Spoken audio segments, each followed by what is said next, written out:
Bonjour tout le monde, bienvenue à Vie publique. Encore une fois cette semaine, on va parler de différents sujets. Et le premier sujet qu'on aborde aujourd'hui, c'est la semaine de prévention des incendies. Dieu sait que les pompiers, on en a eu besoin au cours des derniers mois. Donc pour nous en parler, qui de mieux que le coordonnateur du service incendie de la MRC de Kamouraska, qui est donc avec nous, Christian Chénarguet. Bonjour. Bonjour. Alors la semaine de prévention des incendies, c'est du 4 au 10 octobre. Oui. Cette année, le thème, le premier responsable, c'est toi. Oui. Et puis, je trouve que c'est un thème qui parle notamment aux enfants. Je trouve que c'est un beau thème pour aborder les enfants. Pourquoi on a choisi ce thème-là cette année? Parce que souvent, les feux, ça part de petites manœuvres à la maison insignifiantes, à la limite? La réalité, c'est que la plupart des feux sont de cause accidentelle, surviennent à la maison. Donc, c'est de conscientiser le citoyen que c'est lui le premier responsable. C'est lui qui peut faire des gestes, qui peut faire qu'il n'y aura pas d'incendie ou qui peut prévenir les incendies lui-même. Donc, si le citoyen décide qu'il ramasse sa cheminée, qu'il utilise une chaudière pour les cendres en métal, qu'il vérifie son avertisseur de fumée, en étant le premier responsable, c'est sûr qu'il peut éviter beaucoup d'incendies par rapport à ça aussi, là. Donc, c'est vraiment une conscientisation du citoyen, vraiment de prendre toutes les mesures en prévention incendie. Puis une fois qu'ils sont prises, les risques d'incendie sont vraiment amoindris par rapport à sa résidence ou non, même tous les risques qu'il peut y avoir, là. Par exemple, profiter de cet entretien-là pour donner des trucs. C'est sûr qu'à la base, on le connaît. Bon, l'instincteur, des choses comme ça.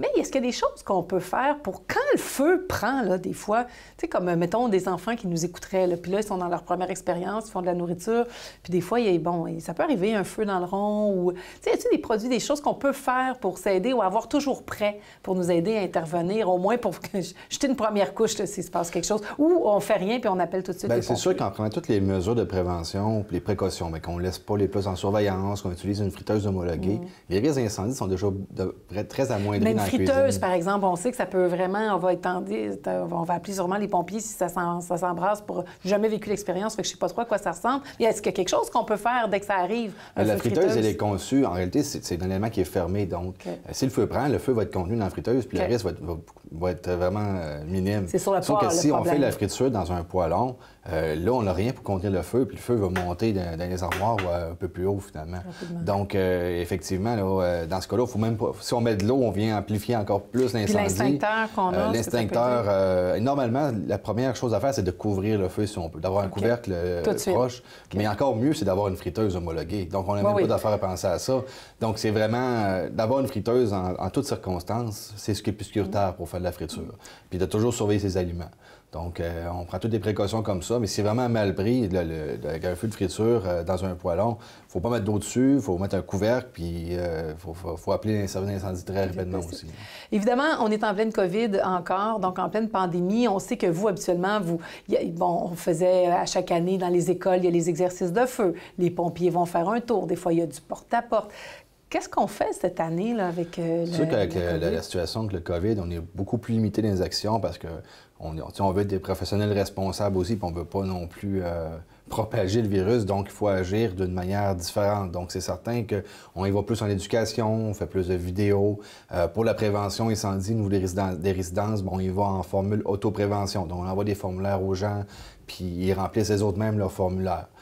Donc, on y va vraiment, on trouve des moyens de se réinventer en prévention, mais on limite le contact le plus possible avec les citoyens, les enfants, même les résidences personnes âgées, parce qu'on les met, on se fait tout à risque finalement en faisant ça, donc on essaie d'avoir le comportement. Donc, les professeurs vont être mis à profit cette année, donc pour présenter des capsules. C'est en plein ça. Ils n'auront pas la visite du beau camion de pompiers cette année. Normalement, non, c'est pas permis. Donc, on essaye de plus... Aussi, en réalité, c'est que même si on n'est pas présent sur place, on peut faire de la validation des plans d'évacuation avec l'organisation, la direction de l'école, s'assurer que, quand même, faire une visite, là, vérifier seulement le panneau de l'alarme. Il y a sûrement des choses qu'on peut faire, mais qu'on limite le plus possible les contacts aussi. Oui, juste en cas de réel besoin. Oui. Mais ça change quand même votre travail, parce que c'est ce lien-là avec la population, c'est quand même... j'imagine que c'est une partie plaisante de votre C'est une partie travail. plaisante, c'est une partie d'éducation du public. Mais dans le cas de la pandémie, on s'ajuste et on s'adapte à la réalité. Et on réussit à trouver des techniques encore pour rejoindre les gens et qu'ils comprennent l'importance de la prévention. Est-ce que pendant la COVID, justement, les gens étaient beaucoup à leur fourneau? Là? En tout cas, dernièrement, on voyait que les pots maçons, c'était une denrée rare. Donc, les gens ont cuisiné, ont fait des conserves, etc. Est-ce que le taux justement, de petits feux de cuisine comme ça a augmenté pendant la COVID? Lors de la COVID, ce qui était surprenant, c'est que les gens étaient quand même beaucoup plus présents à leur résidence. Donc, il y a eu moins d'interventions quand même cette période-là pour les services d'incendie. Donc, les gens devaient prendre toutes les précautions à prendre. Il y a quand même moins d'interventions. Donc, je pense que les gens ont bien agi comme ça, puis ont pris les précautions qu'il y avait à prendre au niveau de la cuisine.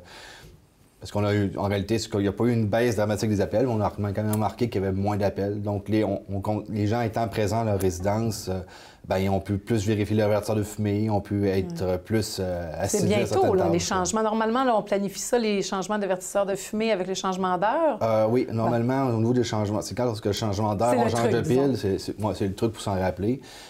Mais aussi, il faut vérifier l'avertisseur de fumée est-tu plus que 10 ans. Donc, si c'est plus que 10 ans, il faut le remplacer.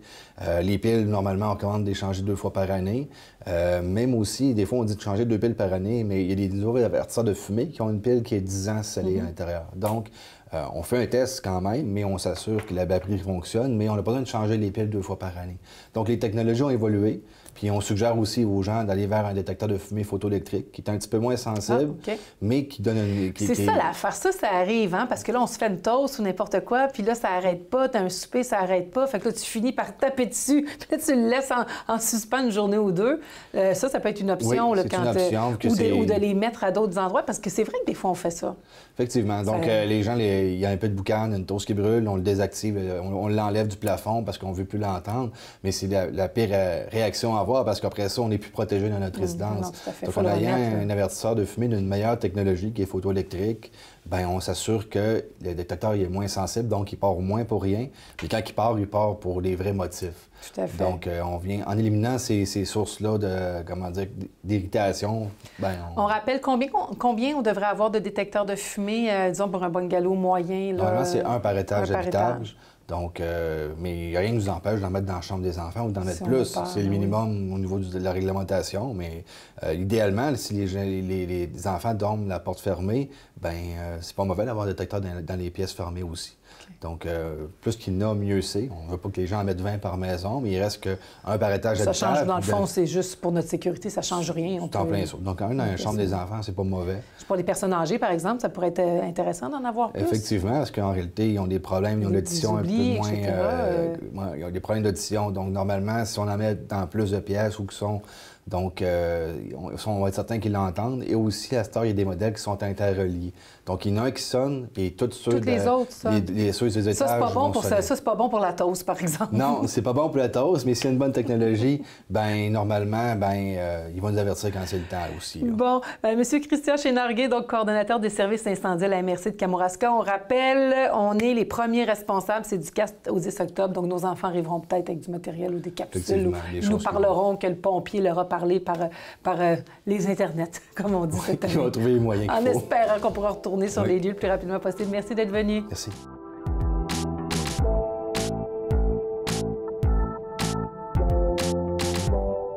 On poursuit maintenant avec de la belle visite. On reçoit Solange Morneau qui va venir nous parler des 25 ans de Coeco. Solange Morneau qui est maintenant directrice, qui est intérimaire, mais finalement, ça c'est rendu général. C'est rendu général, donc c'est le titre. Bonjour. Ça fait plaisir.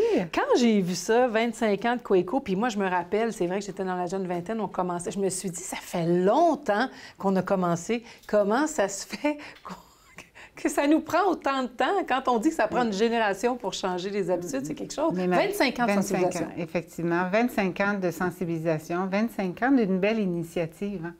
Puis, tu sais, l'histoire est toujours importante, en tout cas pour nous chez Coeco et pour moi. Mais un grand merci à M. Théberge. M. Théberge de la Pocatière qui était l'initiateur de Coeco. Qui a pris ça en main. Qui a pris ça en main, qui a dit, moi, il était maire maire ou conseiller. À la Pocatière. À la Pocatière, puis il dit, moi, il faut faire quelque chose. C'est épouvantable comment nos matières résiduelles nous coûtent cher. ça n'a pas de bon sens jeter comme on jette, puis ça n'a encore pas de bon sens de jeter comme on jette. C'est le empiré, Québec, c'est empiré. ça s'est empiré. Alors lui, il dit, on fait quelque chose, on va mettre à un endroit un conteneur, puis on va recycler. Alors, c'est comme ça que c'est arrivé. Ça a commencé tout petit. Ça a commencé très petit au site d'enfouissement de neige à la Pocatière.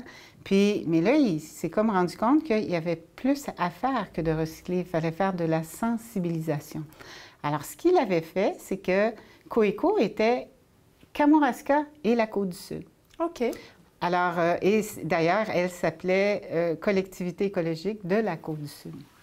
Et tranquillement, on a ajouté l'éducation relative à l'environnement, qui est encore excessivement populaire parce que l'environnement change à tous les jours. Les changements climatiques deviennent de plus en plus importants. Alors, étape par étape, on a fait beaucoup d'éducation relative, on faisait du recyclage et tranquillement, on s'est dit, on ne peut pas faire ça, il faut arrêter de mettre du pesticide sur les pelouses. Pourtant, les pissenlits ont des valeurs importantes. Ah, mon Dieu. Alors, c'est Ces mal-aimés qui sont pourtant si précieux. Et voilà, et si bon. Oui. Et si bon. J'aime moins les manger, mais je les apprécie. Je les trouve bons. C'est un beau jaune au printemps. Oui.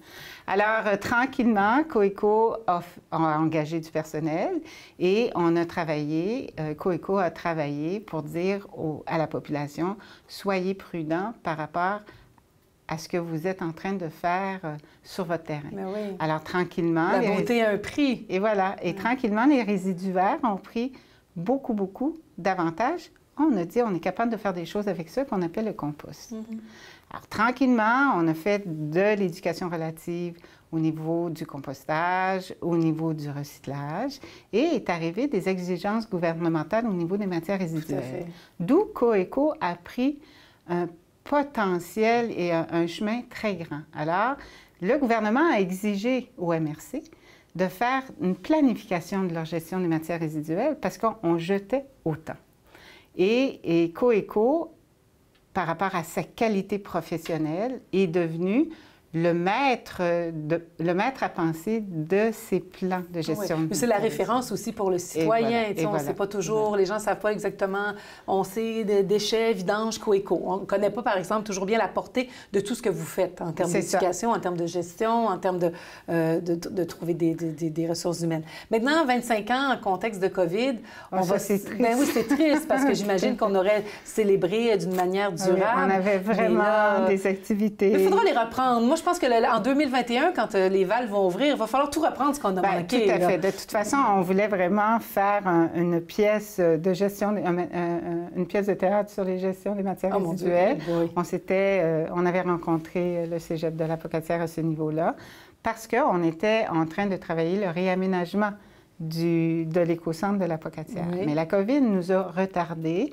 On devait avoir la grande fête la semaine dernière, le 24, où on avait invité la plupart des personnes qui étaient à la Fondation du début à aujourd'hui. Et malheureusement, on a été obligé d'annuler notre activité.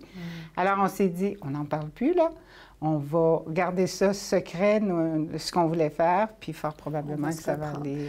Maintenant, 2020, je veux dire, la personne qui ne veut pas trier, c'est parce qu'elle ne veut pas, on le sait. On sait qu'on peut revaloriser les matières recyclables, etc. C'est quoi le défi maintenant, là? Parce que là, c'est la source. On est toujours à la source. Ça fait 25 ans qu'on est à réduire à la source. Qu'est-ce qu'on ne comprend pas? On panique, par exemple, avec la COVID, avec toutes les mesures sanitaires, mais pourtant, si on ne veut pas passer de nos vies avec des masques éventuellement, puis vivre toutes sortes de pandémies, il faut faire ça tranquillement. C'est pas facile. C'est le changement, c'est humain. Le changement a toujours été difficile. Changer nos mauvaises habitudes, c'est très difficile. Je vous donne juste l'exemple le plus simple. Chaque humain a de la difficulté après les fêtes de dire « il faut que je perde les livres que j'ai pris ».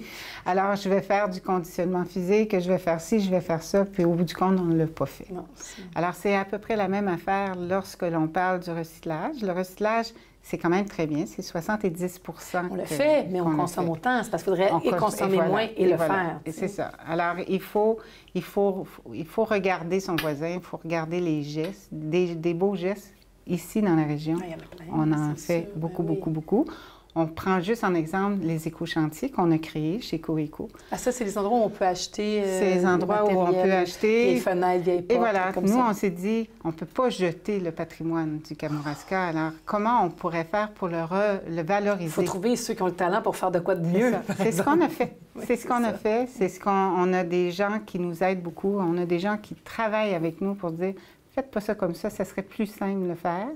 Puis on le met sur le marché, puis on le vend. Ça trouve on le vend, oui, on trouve preneur, mais à petit prix. Mais c'est bien. Puis il y a des gens qui vont jeter on appelle ça l'économie circulaire. L'économie circulaire. Mais il y a des gens qui jettent vraiment leur set de vaisselle au complet. Ah, mais il s'agit de regarder ce qu'on peut trouver, les trouvailles, c'est incroyable. Alors, on trouve des trésors, puis on permet à des gens de refaire des beaux trésors au niveau de leur décoration. Du Pinterest au Kamouraska, ça se fait beaucoup. Bien, là, c'est très tendance, tout ce qui est vintage, alors à ce moment-ci. Cette année, là, pour vos 25 ans, donc, je sais que vous faisiez entre autres, beaucoup de pédagogie avec les écoles, des groupes et tout. Vous avez toujours eu des projets là, en mouvance. Est-ce que tout ça est sur pause là, pour l'instant? Qu'est-ce qui se passe au niveau de justement, de tout votre volet communication, là? Nous, au niveau des communications, on n'est pas sur pause. Par rapport à l'éducation relative à l'environnement que l'on fait dans les écoles et tout ça, malheureusement, on est obligé de... On ne peut pas entrer dans la bulle actuellement de chacune des commissions scolaires. Toutefois, on est en train de regarder, de changer notre façon de faire au niveau de la visioconférence. On a demandé une aide financière à Recyc Québec pour travailler aussi avec les étudiants du secondaire. Et d'aller en extérieur aussi, éventuellement, hein, les classes vertes. Et voilà. Mais on se rend compte qu'à chaque fois qu'on va faire de l'éducation relative à l'environnement auprès des jeunes, qu'il y a une éco-anxiété qui est de plus en plus présente. Okay. Alors, c'est sur ça qu'on est en train de travailler. On veut offrir, et c'est pas nous... Ils ont besoin d'espoir. Et voilà, puis on veut offrir aux professeurs le vocabulaire le plus simple sur les changements climatiques. Alors, combien de fois qu'on va voir des étudiants de 6e année qui nous disent « Moi, j'aurai pas d'enfant. » Puis là, on le regarde. Pourquoi? Je ne peux pas donner à mon enfant les difficultés planétaires que nous. Ça, rajouter une pandémie, c'est pas... C'est difficile. Et voilà. Il nous reste que 30 secondes, mais donc on peut donc rappeler Coeco est là. Si il y a le site Internet, si on a des questions, des fois, si on a perdu notre calendrier, qu'on ne sait pas quelle matière, sur le site Internet, on trouve vraiment beaucoup de choses. Toutes les informations, tout ça. Toutes les informations sont sur le site. Puis vous avez le numéro de téléphone. Gênez-vous pas. Solange Morneau, donc merci beaucoup. On rappelle qu'on célèbre les 25 ans d'existence et d'implication et d'éducation de Coeco dans le Kamouraska, la Côte-du-Sud. Ça va même jusqu'au Bas-Saint-Laurent. Jusqu'au Bas-Saint-Laurent, effectivement. Merci beaucoup d'être venu. Merci.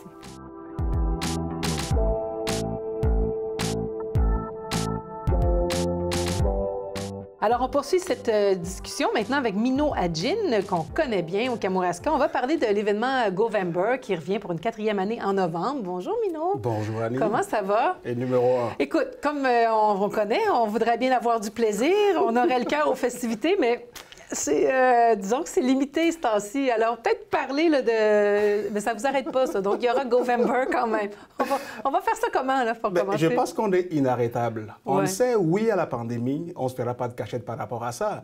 Mais au-delà de la pandémie, il y a des êtres humains qui ont besoin de socialiser, qui ont besoin de parler à d'autres, qui ont besoin de se soutenir comme communauté. Alors, pour nous, c'était comme impensable qu'on arrête cette année. On continue, on fait ce qu'on a à faire. Puis en passant, je profite de l'occasion, Annie, pour remercier les membres du comité. Ouais. On est bénévoles. Ben oui, bénévoles, puis c'est beaucoup de travail, là. Incroyablement. Mais on croit beaucoup à notre milieu, on croit beaucoup aux gens d'affaires de nos communautés, on croit beaucoup à nos municipalités. Ça crée une énergie aussi. Positive. Crée un dynamisme, tout à fait. Parce qu'au fond, le mois de novembre, c'est un mois sombre. Les jours raccourcis, c'est un peu plus difficile, c'est l'hiver qui s'en vient. Mais nous, ce qu'on veut faire, c'est de mettre beaucoup d'énergie dans apporter de la lumière dans cette dynamique. Oui, le mois, mais aussi ce qu'on vit aujourd'hui. C'est lourd. Hein. Depuis le printemps, oui, puis ça, oui, c'est difficile, mais en même temps, ce repli sur nous-mêmes, ça peut avoir un effet bénéfique pour redécouvrir notre entourage. J'aimerais que tu me parles, Minou, des principaux axes de la campagne cette année. Exact. Au fond, les principaux axes, ça demeure toujours les mêmes. Puis je pense qu'aujourd'hui, plus que jamais, on a besoin de ces axes-là. Le premier, c'est quoi? C'est de parler de la santé masculine en particulier. Souvent, je dis ça en blague, mais c'est une réalité. Pour les hommes, quand ça saigne pas, ça fait pas mal. Non. Mais au fond, est-ce qu'on a besoin de se rendre jusque-là? Non. Non, c'est ça. Puis quand on parle de la santé, pas juste le cancer de la prostate, la santé est beaucoup plus large que ça. Psychologique C'est ça. aussi, surtout cette année, là. On aborde tous les aspects de la santé. Pour nous, c'est important. C'est de A à Z, on en parle le plus possible. Le deuxième axe, c'est l'achat local. Depuis le printemps, les entreprises, c'est des hauts et des bas. C'est difficile pour tout le monde. Peu importe dans quel secteur on est, ce n'est pas facile. On ne peut pas prévoir. Du tout. On ne peut pas prévoir. Les prévisions, les budgets, tout ça, il n'y a rien qui tient. tient. Exactement. Donc, c'est plus difficile. Alors, pour nous, c'est l'occasion rêvée d'inciter la population à soutenir les entreprises. Donc, tout ce qu'on demande, si tu es une entreprise, tu es un entrepreneur, tu nous entends en ce moment, ce que je te demande, c'est contacte-nous. Envoie-nous tes idées. Qu'est-ce que tu veux faire? Parce que le but, nous, ce qu'on veut faire, c'est de te mettre, toi, en vitrine. On veut te mettre de l'avant avec les outils qu'on a, inviter les gens à aller te redécouvrir. Je pense que comme ça, on va pouvoir garder notre tissu économique. Parce que si on l'échappe, ça va être grave pour tout le monde. Alors, pour nous, deuxième axe, c'est l'achat local. Oui, puis pandémie ou non, on sait que l'achat local, c'est toujours un défi. En temps normal, c'est un défi. Donc, imagine en temps de pandémie. Mais il y a comme une ouverture, là. Il y a quand même une opportunité à saisir. Exactement. C'est le temps de se mettre à l'avant, puisqu'on est confiné presque dans nos régions. Exact. Puis le troisième axe, qui est le don local. Ah, ça, c'est important Parce aussi. que tout ce qu'on ramasse, on le redonne intégralement aux fondations et associations de notre milieu. Puis on le sait. Le printemps, l'été, l'automne, au début, là, ça a été difficile. Tout ce qui était prévu comme activité pour les fondations ou organismes de soutien, tout ça est tombé à l'eau. Tout à fait. Exact. Donc, ces organismes ont encore plus besoin d'argent que maintenant. Et nous, ce qu'on fait, c'est que tout ce qu'on ramasse comme ressources, on le redonne intégralement. Juste pour preuve, là, les 3 dernières années, on a donné quand même 50 000 aux fondations. C'est beaucoup. Ce qui est quand même beaucoup d'argent. Ça peut combler un gros trou, effectivement. Absolument. Vous avez toujours des présidents d'honneur, comme tout dans événement qui serait... Là, cette année, il y a comme une petite nouveauté. Là. On fait les choses en grand. Différemment. Oui. Au fond, c'est dit, la santé, c'est un sujet de couple. C'est toujours ensemble. Ma conjointe s'occupe beaucoup plus de ma santé que moi-même, je ne peux le faire. Au fond, je vous avoue ça candidement, parce que les rendez-vous, c'est elle qui les prend. Oui, là, on pour appelle les ça enfants. la charge mentale, Minou, la charge mentale. Donc, on s'est dit, tant qu'à faire ça, on va le démontrer dans le choix de nos présidents d'honneur. Donc, cette année, on a choisi M. Sylvain Hudon, le maire de la Pocatière, comme président d'honneur. Et comme co-présidente d'honneur, Mme Nancy Saint-Pierre, mairesse de Saint-Joseph. Ah, c'est bien, ça va mettre les villages aussi, je ne vais pas éloigner, c'est pas un bon mot, mais ils sont moins la ruralité aussi au cœur de l'événement. Tout à fait. Puis ces gens sont des gens dynamiques, très passionnés par leur milieu. Sylvain, il n'est plus à présenter. Nancy, je la vois partout. C'est des gens dynamiques dont on a besoin. Et je les remercie ici d'avoir accepté d'assumer la coprésidence. Bon, là, ce que je comprends, c'est que les entreprises peuvent vous téléphoner. Vous allez trouver qu'il y a une activité quelconque qu'on pourrait faire inscrire dans le Govember. Vous avez le site Internet. Oui. Si on ne peut pas aller danser live, mais qu'on veut danser dans notre salon, peu importe, on verra ce que vous allez nous dévoiler éventuellement. On peut faire les dons en ligne. On parle de l'argent, mais on peut faire ça en ligne aussi. Là. Exactement. Au fond, avec la pandémie, on le sait. On essaie comme de manipuler moins d'argent. Puis ça fait déjà 1 an que les gens nous le demandent. Est-ce que c'est possible de faire un don en ligne? La réponse est oui maintenant. Le comité travaille énormément là-dessus pour mettre en place sur le site Internet des dons en ligne. Puis tu peux choisir aussi la fondation ou l'association à qui tu veux remettre ces dons-là. Donc, on vient de simplifier tout le processus. Avant, on ramassait des sous, on l'amenait. Ça donnait quand même charge de travail aux gens qui faisaient les finances. Mais cette année, tu as fait une campagne dans ta business. Tu veux faire un don, va en ligne, donne les sous, ni vu ni connu, au fond, ni vu ni connu. On va le voir quand même dans le système, mais ça va faciliter énormément oui, puis la gestion. Les entreprises aussi peuvent plus facilement solliciter leur propre réseau et les diriger vers le site. Ça. On veut rendre ça simple et facile pour tout le monde. Puis on a rajouté d'autres personnes aussi au comité. Ah, il y a des nouvelles personnes? Parce que là, on connaissait évidemment Cathy, qui est là. Cathy, la lumière du comité. Oui, c'est ça, exact.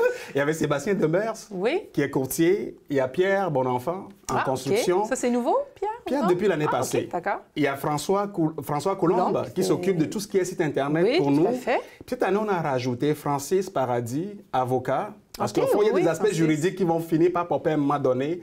On va voir quelqu'un pour ça. Puis Louis-Martin Hainaut, de LMNO Communication, qui s'est joint aussi au comité. Quelqu'un de la communauté de Saint-Pascal également. Tout à fait. Est-ce que vous continuez à vouloir rayonner là, davantage? Parce qu'au début, c'est parti à la Pocatière, mais là, on sentait que évidemment, on n'est pas des gros villages. Fait que plus on est de fous, plus on rit, c'est ça? C'est parfait. Ouais. Absolument. On veut couvrir le Kamouraska au complet. C'est pas pour rien non plus qu'on a choisi Sylvain, qui est comme la porte d'entrée, la Pocatière, la porte d'entrée du Kamouraska, et Saint-Joseph qui est comme l'autre extrémité. Oui, on n'est pas loin de la sortie. Là, exactement. Fait qu'au fond, par ce choix, on vient démontrer notre volonté d'aller de l'avant et de regrouper toute notre communauté comme un seul homme pour soutenir notre... On sait que jusqu'à la fin octobre, il y a une espèce de semi-confinement, mais bon, vous, heureusement, c'est en novembre, là où la lumière devrait rejaillir à nouveau. On l'espère. Un petit mois de noirceur. Prévoyez-vous être capable de faire quelques activités en présentiel, parce qu'on peut avoir des activités à 10, 15 personnes là, dans le respect des règles sanitaires. Exactement, absolument. Oui, on va le faire. On va faire des conseils live sur Facebook Live ou sur Zoom. En tout cas, on va trouver des formules. On va utiliser toutes les plateformes possibles. Des rencontres en présentiel, oui. Mais ça demeure quand même... ça vous demande une organisation supplémentaire. Parce on n'a pas le choix. Il faut doublement aller chercher les gens. Là, exactement. Non seulement ça, on veut quand même préserver la santé de tout le monde. On veut s'amuser en respectant les règles. Et en s'assurant qu'en sortant de là, oui, on a eu beaucoup de plaisir. On va faire encore de la Zumba cette année. Pourquoi pas? En plein air, peut-être. Ça peut être dehors. Donc, comme ça, les contraintes vont être moindres. Beaucoup trop tôt, d'ailleurs, au Québec. Là, au mois d'octobre, au mois de novembre, la Zumba, il faut être bien habillé, mais c'est possible. En s'habillant comme il faut, on va faire des miracles. On met la tuque Govember. C'est en plein ça. On met le nœud papillon. Ça s'en vient. Le matériel promotionnel à venir également. On travaille là-dessus. On est dans notre laboratoire. Là. Les gens vont être contents. OK. Il vous reste 20 secondes là, pour vendre votre salade là, donc, de Govember tout le mois de novembre. Ce n'est pas compliqué. Vous habitez au Kamouraska, vous voulez soutenir notre communauté, vous êtes un homme d'affaires du Kamouraska, vous voulez mettre en vitrine votre entreprise. Ne ratez pas cette occasion-là. D'ici le 15 octobre, faites-nous signe, inscrivez-vous, vous ne le regretterez pas, on va s'amuser comme des fous. C'est noté. Merci beaucoup, Minou Adjei, d'être venu aujourd'hui. C'était un plaisir, Annie.